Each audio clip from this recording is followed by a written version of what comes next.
Good night, everyone.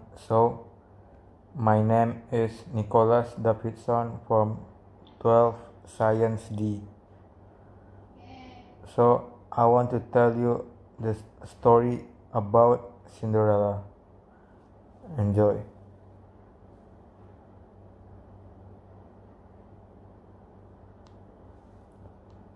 Once upon a time, there lived a girl named Cinderella. She lived with her stepmother and two stepsisters. The stepmother and her two daughters didn't like Cinderella. They treated Cinderella very bad. Cinderella usually did the hardest work in the house, such as scrubbing the floor, cleaning the pot, pan, and preparing the food for the family, and many more. One day, a party was to be held by the royal family of the kingdom to find the princess' spouse. Cinderella wanted to go to the party, but her stepmother asked her to stay at home and do the housework. Cinderella cried. Then there was a fairy godmother standing beside her. "Why are you crying, Cinderella?" the fairy godmother asked. "Because I want to go to the party, but my stepmother told me to stay at home. Besides, I don't have any beautiful dress," said Cinderella.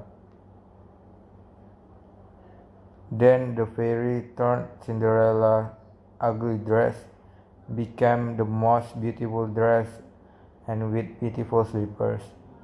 The fairy also turned a pumpkin into a parking coach, and the mice became 6 white horses.